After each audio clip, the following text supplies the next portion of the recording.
Speech-language pathology plays a vital role in assessing and facilitating improvement in cognition, language, and communication skills of traumatic brain injuries in the pediatric population. Major concerns include the inability to develop language, executive functioning, self-regulation, and metacognition, which are essential for academic success. These impairments can be lifelong and require ongoing monitoring and evaluation. There are an estimated 180 per 100,000 cases in children 15 or younger which result in death or disability. In 2000, the CDC reported TBI to be the single most common cause of death or disability for children and adolescents. Similar to adult TBI patients, children are scored according to the Glasgow Coma Scale with a mild, moderate, or severe TBI. Unlike adult patients who are attempting to regain skills that were already learned before the injury, children are trying to learn new information with cognitive impairments. This is a primary concern with pediatric TBI patients because the ability to learn new information is often impaired. The role for the SLP is to assess the patient's level of ability to create appropriate goals. In these cases, counseling is very important because impairments can potentially be lifelong.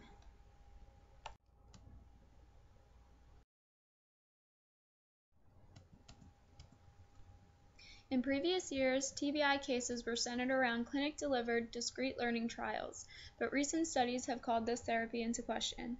Some studies have shown memory training to have no functional or transferable effects, so now research has been centered around evaluating the effectiveness of context-sensitive approaches.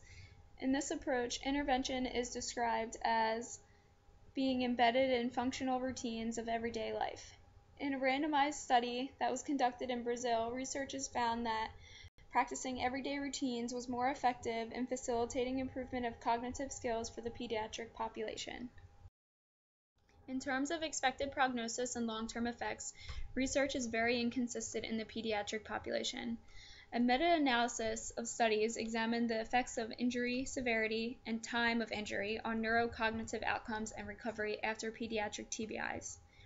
The review used cross-sectional longitudinal reports, and there were about 28 publications from 1988 to 2007. The severity of the injuries were based on the Glasgow Coma Scale scores. So the results showed that mild TBIs in the pediatric population usually resulted in few long-term impairments. However, some studies showed that children ages 2 to 7 sometimes had substantial impairments 5 years post-injury. So if they were under 7 years old, possibly because they are still learning language skills, that it wasn't like an already acquired skill, they are more impaired in the long run. And then moderate TBIs were shown to perform more poorly than mild TBIs on assessments. Their deficits were seen in intellectual functioning and processing speed. Their deficits persisted 2 years post-injury, showing that children did not fully catch up to their peers.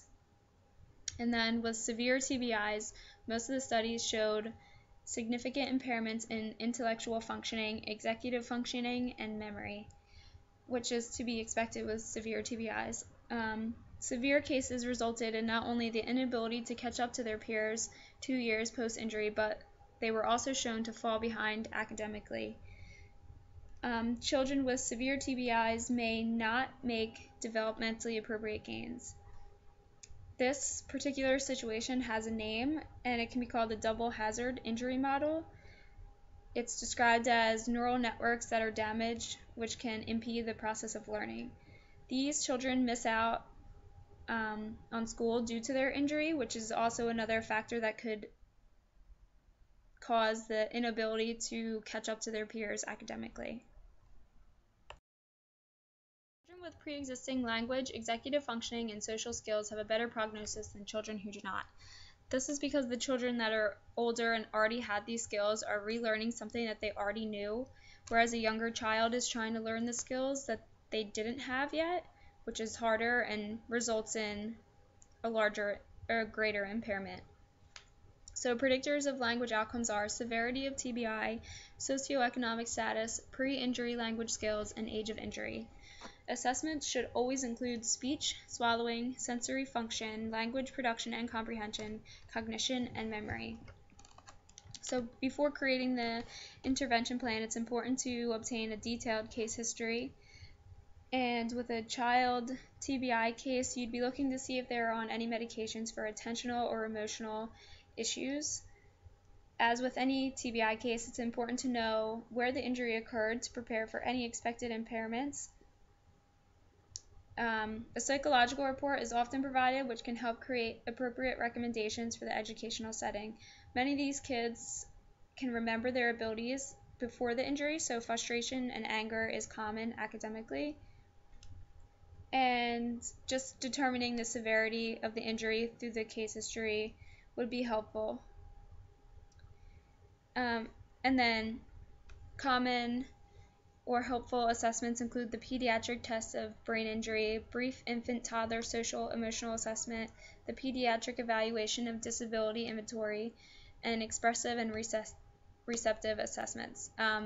There are a bunch of those, but children with TBIs are usually impaired expressively and receptively, and the picture Peabody test assesses both of those. Language, executive functioning, self-regulation, and metacognition are critical for academic success. The effects of impairments are highly dependent on the age the injury was sustained. Young children will have difficulty with learning new vocabulary and reading and auditory comprehension. Students will need help distinguishing literal and abstract meanings. A child may not be able to understand why a student would be sad if they didn't study for a test. So if they were asked to explain why the student was sad, they wouldn't be able to make the inference, oh, they failed a test because they didn't study. They would also have trouble picking up on sarcasm or deception, and they also may not be able to understand different tones of people's voices to determine how they're feeling or emotion. These skills are usually impaired due to a decreased processing speed, social cognition, and working memory.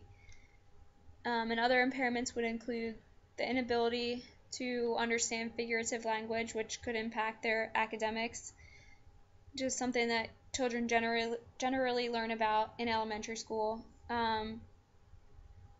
They wouldn't be able to discuss complex problems and be able to problem solve. And a lot of times the new information that they're learning, it's hard for them to generalize it from one context to another. They also may have issues with dyslexia and dysgraphia. A lot of these skills are learned before 4th grade, so there's an increased risk of developing difficulties with language competence and executive functioning if the injury is before 4th grade.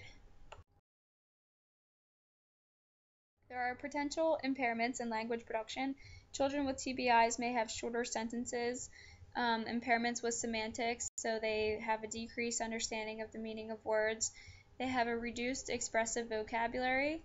That's because usually at this age they're learning large amounts of vocab, and now they're impaired, so they have a difficulty to retain the new words that they're learning.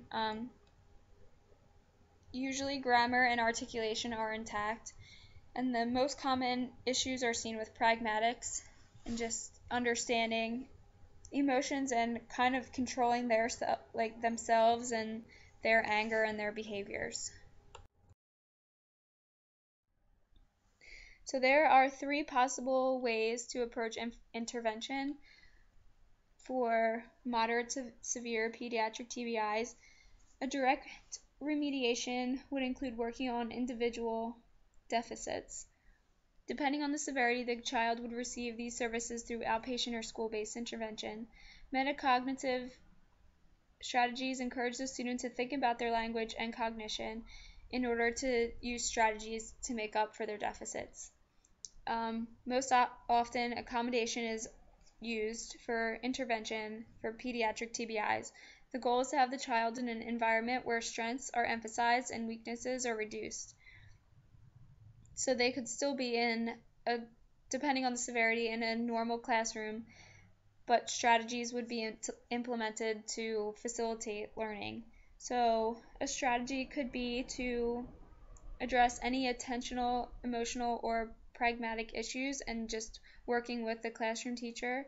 Another strategy would be to adapt materials so that there's not a high demand for working memory, so just having a lot of visuals and a lot of like structure within the classroom. There's also special training for educational staff on memory and learning to specifically for TBIs, and this could help the student. This could help prevent failure for the student because they are at a higher risk of falling behind academically. With high risk of academic decline after a TBI, the pediatric population should receive ongoing services from speech-language pathologists. Services should target language, executive functioning, self-regulation, and metacognition. Accommodations should be made for the child in the academic setting. The role of the speech-language pathologist is to assess for the existing language skills and to create an intervention plan that assists the child in achieving academic success and reducing the occurrence of activity limitations.